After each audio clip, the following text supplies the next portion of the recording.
Assalamualaikum warahmatullahi wabarakatuh. Kembali lagi dengan channel saya ya.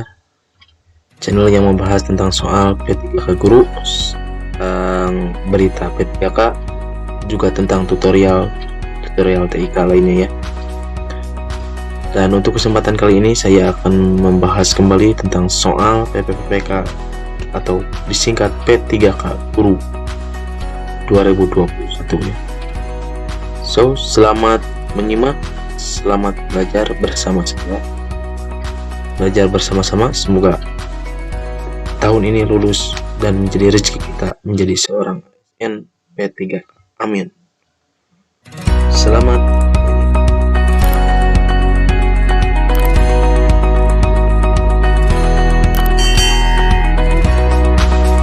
Nomor 1. Anak usia kelas 3 SD dapat menyesuaikan bahasa yang digunakan untuk menjaga kesantunan dibandingkan anak usia kelas 1 SD. Misalnya, bentuk sapaan kamu kepada orang yang lebih tua sudah dihindari. Perkembangan tersebut menunjukkan anak memiliki kemampuan A. Fisiolinguistik, B. Sosiolinguistik, C. Literasi linguistik, D. Neurolinguistik, E. Psikolinguistik. Jawabannya adalah B ya, sosiolinguistik. Pembahasannya, sosiolinguistik adalah subdisiplin linguistik yang mempelajari hubungan antara bahasa dan masyarakat. Dengan kata lain, sosiolinguistik mempelajari pemakaian dan pemakaian bahasa, tempat pemakaian bahasa, tata tingkat bahasa, berbagai akibat dari adanya kontak dua bahasa atau lebih, dan ragam serta waktu pemakaian ragam bahasa. Jadi jawabannya sudah selesai, sosiolinguistik. Nomor berikutnya. Nomor 2. Perencanaan pembelajaran yang menekankan pada proses keterlibatan peserta didik secara penuh untuk dapat menemukan materi yang dipelajari dan hubungan dengan situasi kehidupan sehari-hari sehingga mendorong peserta didik dapat menerapkan dalam kehidupan mereka. Pilihan strategi pembelajaran yang tepat yaitu A. Kooperatif, B. Inquiry, C. Problem solving, D. Discovery, E. Konseptual. Keterlibatan peserta didik ya. Jawabannya adalah E. Kontekstual. Pembahasannya, kontekstual adalah konsep belajar yang mengaitkan antara materi yang diajarkan dengan situasi dunia nyata siswa dan mendorong siswa membuat hubungan antara pengetahuan yang dimilikinya dengan penerapannya dalam kehidupan sehari-hari. Ini dalam pertanyaannya dapat menemukan materi yang dipelajari dan hubungan dengan situasi kehidupan sehari-hari ya. Berarti betul ya jawabannya kontekstual. Lanjut nomor 3.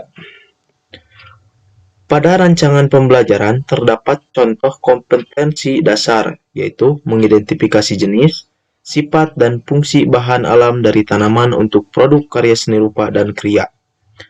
Maka rumusan indikator yang bisa dikembangkan guru pada tingkat kognitif menciptakan C6 yang tepat adalah A. Mengelompokkan bahan alam dari tanaman pandan untuk karya seni rupa, B. Menyebutkan fungsi tanaman pandan untuk produk karya seni rupa, C. Menjelaskan sifat tanaman pandan untuk produk karya seni rupa, D. Membedakan sifat tanaman pandan dengan tanaman suji untuk produk karya seni rupa, E. Membuat produk karya seni rupa dari tanaman pandan. Jawabannya adalah E ya, membuat produk karya seni rupa dari tanaman pandan. Penjelasannya, untuk menjawab soal tersebut, serta harus memahami tingkat kognitif dengan kata kerja operasionalnya, KKO-nya ya. Menciptakan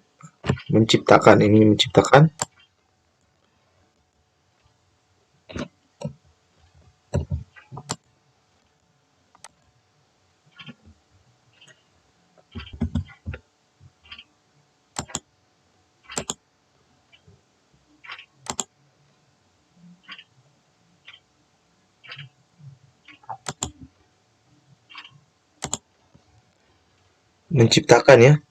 Menciptakan itu termasuk C6. C6 ini ya, menciptakan adalah membangun, membentuk, membuat, menampilkan, memperjelas, menemukan, menyusun. Nah, membuat produk karya seni rupa dari tanaman pandan terdapat kata membuat. Membuat ini ya. Dan di sini ada membuat. Berarti termasuk C6 ya. Jawabannya adalah E. Nomor 4. Seorang guru meminta para peserta didiknya untuk mengamati suatu lingkungan, merumuskan pertanyaan yang ingin diketahui, mengumpulkan informasi terkait dengan lingkungan yang dipilih, menyusun laporan, dan mempresentasikan hasil laporan, baik individu maupun kelompok. Pendekatan yang dalam pembelajaran tersebut adalah pendekatan A. Inquiry, B. Scientific, C. Discovery, D. Berbasis proyek, E. Berbasis masalah. Jawabannya adalah B ya, scientific. Penjelasannya. Pendekatan yang dipakai dalam pembelajaran tersebut adalah pendekatan saintifik yang meliputi mengamati,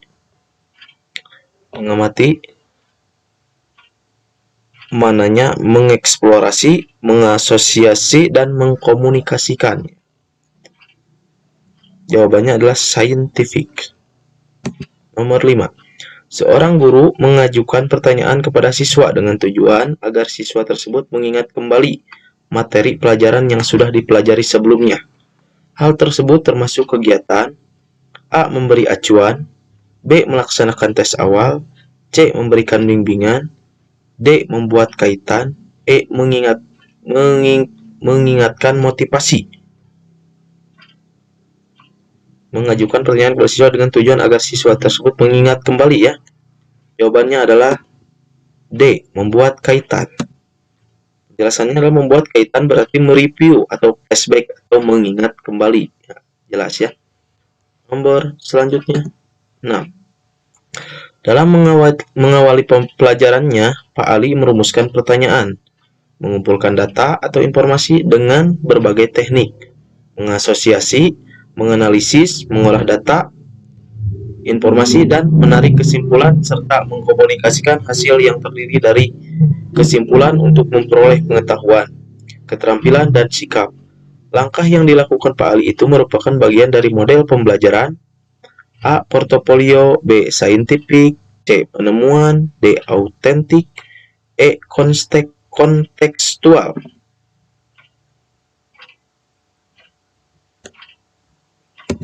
Udah jelas ya, scientific. Penjelasannya seperti yang tadi ya.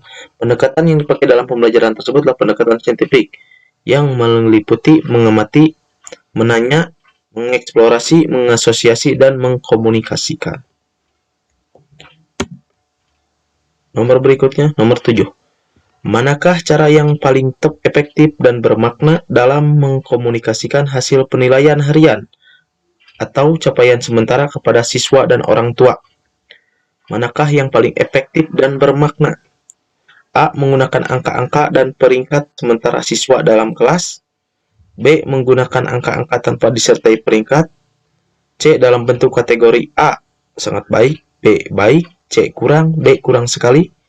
D. Dalam bentuk angka KKM yang dicapai pada mata pelajaran dan kelulusannya.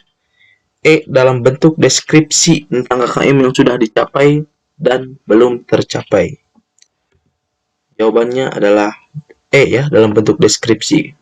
Sudah jelas ya, itu kurikulum 2013 yang sekarang kan selalu memakai deskripsi ya penilaian gitu. Lanjut nomor 8.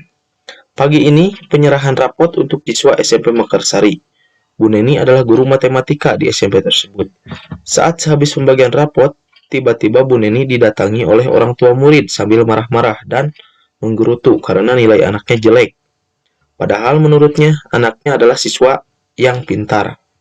Bu Neni kemudian menjelaskan teknik prosedur dan hasil pengolahan nilainya dari nilai harian, PTS, dan PAS, serta nilai sikap siswa dengan buku catatan penilaian yang lengkap. Dan akhirnya orang tua siswa tersebut dapat mengerti bahwa nilainya anaknya memang sesuai dengan fakta. Dengan demikian, Bu Neni telah melaksanakan prinsip penilaian A. Adil, B. Objektif, C. Menyeluruh, D. Sistematis, E. Akuntabel. Jawabannya adalah E. Akuntabel. Akuntabel berarti penilaian dapat dipertanggungjawabkan, baik dari segi teknik, prosedur, maupun hasil. Ini sudah jelas ya, Bu Neni dapat mempertanggungjawabkannya, dapat menunjukkan bukti-buktinya kepada orang tua. Nomor berikutnya, 9. Pada awal semester, Pak Budi sebagai guru IPA selalu menjelaskan penilaian yang akan dilaksanakan selama 1 semester dan penentuan nilai akhir IPA yang akan dijadikan dasar untuk pemberian nilai rapot. Hal ini artinya Pak Budi telah menerapkan prinsip penilaian A. Sistematis, B. Terbuka, C. Terpadu, D. Sistematis, E. Akuntabel. Jawabannya adalah terbuka. Terbuka berarti prosedur penilaian, kriteria penilaian, dan dasar pengambilan keputusan dapat diketahui oleh pihak yang berkepentingan. Di situ adalah siswa ya, pihak yang berkepentingan itu. Selain itu, pihak yang berkepentingan dapat mengakses prosedur dan kriteria penilaian serta dasar penilaian yang digunakan. Nomor berikutnya. Dalam rangka menilai tingkat keberhasilan pembelajaran, maka perlu dilakukan penilaian dalam bentuk tes. Dalam penilaian dikenal dengan istilah tes formatif dan tes sumatif.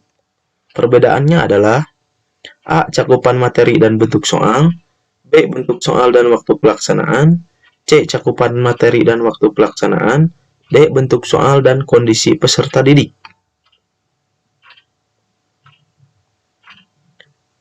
Formatif dan tes sumatif ya. Jawabannya adalah C ya. Tes formatif yaitu tes yang dilaksanakan setelah selesainya satu pokok bahasan. Tes ini berfungsi untuk menentukan tuntas tidaknya satu pokok bahasan. Tes sumatif adalah tes yang diberikan setelah sekumpulan satuan program pembelajaran selesai diberikan. Ya, perbedaannya adalah cakupan materi ya. Tes formatif itu dilaksanakan setelah satu pokok bahasan.